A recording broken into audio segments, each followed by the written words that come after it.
We want to turn now to Thornton Park and some of the damage and debris as Greg Fox reports on the area around Bumby and shows us what the conditions are like there.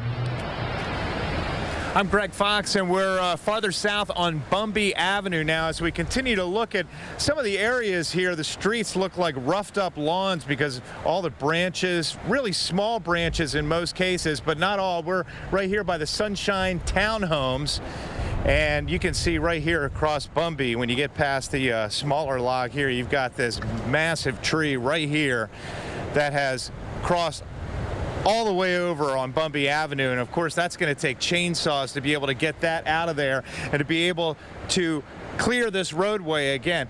Just for us to be able to drive around, as videographer Dave Goldschlag shows you some of the close-up of this very, very large tree. You know, just for us to be able to get around, we're constantly picking up branches like this, you know, just to kind of move them out of the way, and try to get them out of the road. But again, you know, you get to something that's like this and it goes all the way across the road. And Greg Fox has been moving from area to area, just trying to assess the damage right now. Yeah, so we want to get to this report from Pershing. Again, that's south of downtown, to see what things look like where Greg has been this morning. The sign reads road work ahead. That is a tremendous understatement once we show you what we have here in the eastern and southeast part of Orlando. And just take a look at all these branches that are along the road here. And this is what is going to be tremendously frustrating and time-consuming for people as they move along, try to get from place to place, just to assess damage in the wake of Irma. As they drive, they have to constantly be clearing some of these branches out of the way so that they have a place to drive. Now take a look at some video that we shot earlier. This is us moving very, very slowly along the streets. Videographer Dave Goldschlag is driving, and I'm moving some stuff out of the way to make sure that we've got a clear path. Also checking for downed wires. We don't want any power lines that are active, that are anything that we could strike with our news vehicle. So we're going very, very slowly. So it's almost 6 o'clock in the morning. We've been driving for almost 3 hours, and we've gone exactly 11 miles. In the areas of Lake Margaret Drive and Fort Gatlin area, we've seen some isolated flooding, nothing very serious. So again, this is the really big problem that folks are going to be running into here. Not so much the huge tree that's on the occasional house or occasional property or occasional car, but the tons and tons of smaller branches that are making roadways look like this. Almost, again, let's take a look at that if we can, Dave. Roughed up pieces of lawn right there all over the road. Those branches get stuck under vehicles. It's going to make it slow going for a long time in the wake of Irma. We'll bring you more updates as we get them. Let's send it back to you in the studio. We have Greg Fox standing by, and he has someone with him. Greg, what's happening? Yeah, we've got this neighborhood in Winter Garden in Orange County that has a number of trees down. I want to give you a close-up look first, and we're going to talk to the homeowner here in a second, but take a look at that tree right there. Right on the side of the house, right on the side of that dormer, and man, that just came crashing down last night. We're going to show you a couple of others in a second, but first I want to talk to Eric Rainville here. So when did this happen? Who was in the house at the time? I mean, that's a pretty shocking sight right there. Yeah, so about 3:30 in the morning, we were all hunkered down downstairs instead of being upstairs. And about 3:30 in the morning, we heard a huge crash and boom, and I took a peek through all the windows to see what was going on, and you know, there it was. We're going to move ourselves out of the way here. And let me go back and talk to Eric about that, too, as videographer Dave Goldschlag continues to show you that. Are you surprised to see how a lot of your neighbors have come out to try and help the situation here? Yeah, I mean, we're a pretty good neighborhood, and everybody's friendly with each other, so it's always nice to see that. You know, it's always brings out the best in people, I hope. Have you met people here, Eric, that you didn't even know on the street that you know them now this morning? Yeah, exactly. We're walking around. We've met a couple new neighbors, so that's good. This tree that we're looking at right now, I cannot believe how quickly they got through it. These guys have only been here about 15 minutes, and they've got the main portion of it cut down. And as we said, we've got some heavy equipment here to move the main parts of the trunk in sections and move that to the side so we can finally open up this street. Depending on which of these neighbors you talk to, they will tell you that when you look at damage like this tree coming up right here and falling on the back corner of this house and the screen porch, they'll tell you that it was either the hurricane, it could have been just strong winds from Irma, perhaps it was a tornado or something close to it that was spawned by Irma. We're just not sure, but we're talking to the homeowner now, Shari Johnson, and I'm sure you're glad when you see that kind of damage to your house. I'm sure you're glad that nobody was right there on the back screen porch when this happened. Absolutely, yes, sir. We are. We were very blessed. Fortunately, I mean, this could have gone either way. This could have gone into the house, but it didn't. So the Dodge family here, very thankful. You know, Karen and David joking that they dodged a bullet on this one. All right, Jim, thank you. And in one community, we actually had our reporter Greg Fox out there who actually helped save a squirrel because there were so many trees down. It was just destruction everywhere. Yeah, it's all over the place, trees into homes. He reports from Winter Garden right now.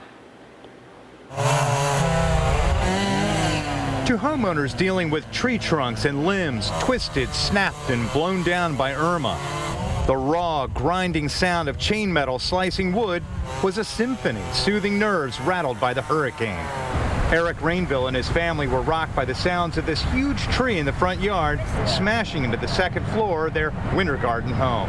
About 3:30 in the morning, we heard a huge crash, and you know, that obviously woke us all up. And then, you know, I kind of popped the head out the windows to see what it was and saw it sitting there.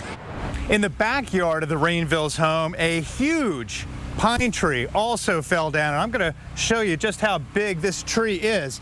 It seems to go on forever, and you can see that it not only crashed through his yard, but through the fence and then into his neighbor's yard.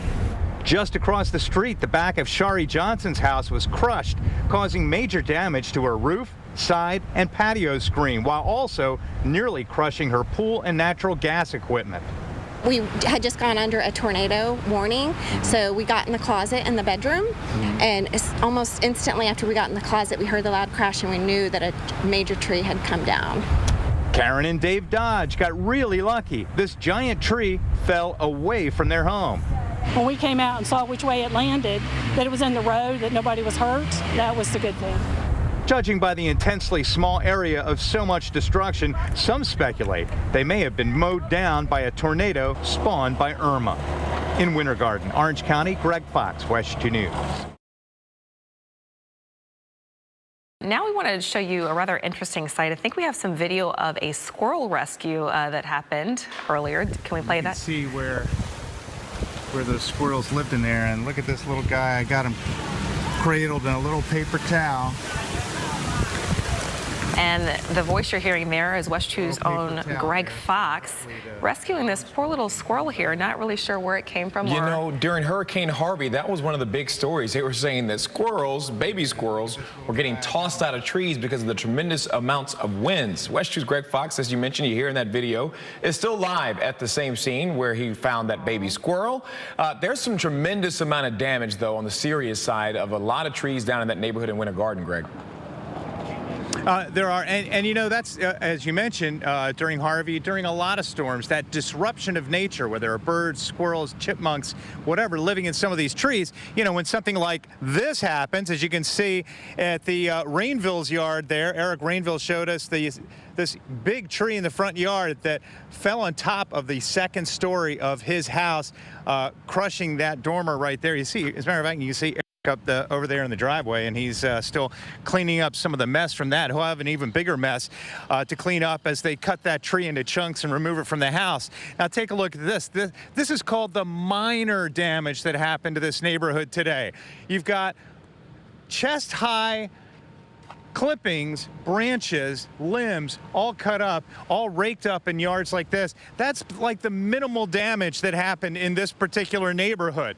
But there are a number of trees down, not only to the Rainville's house, but you come across the street and you can see that some of the downed trees are being cut up and brought out in pieces from this house here. And then videographer Dave Goldschlag. I'm not sure if you can see that tree over there sticking up because the piles of debris along the curb for pickup at a later time is really building. It's getting really, really high here. One of the other issues that typically people are dealing with, and before I show you that, I should say that when you look at this tree over here, that was covering the road when we first got here. When Dave and I rolled up, you couldn't get across there, and it was at least 10, 11 feet high.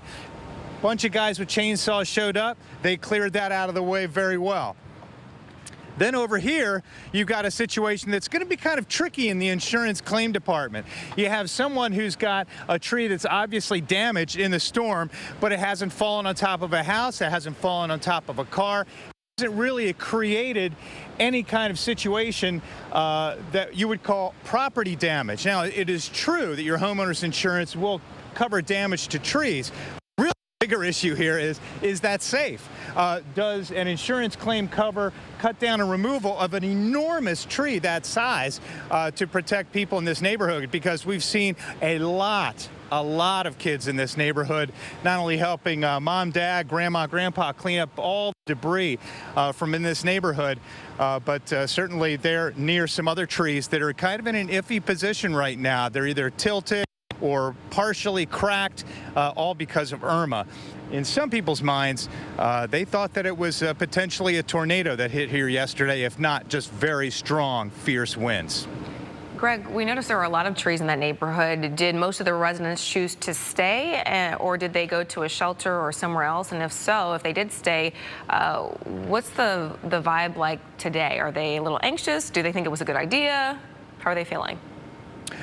You know, most of the people felt like it was the right decision to stay. The ones who were in two-story houses, like, for example, you've got this two-story house here. These people say that they were down on the ground floor. When we talked to the Rainvilles, where that tree fell on their second story of their house, they said, yeah, they were in the bottom floor of that house at the time. So nobody was in an upstairs bedroom. And you can see the yellow house right next to them, also two-story. We haven't talked to those folks, too, but most of the folks here have said that that they were staying in the bottom floor of their houses because they knew that the winds could be very strong. Certainly, they could have developed roof leaks and other kinds of issues during the storm. So they wanted to make sure that they were on the bottom floor.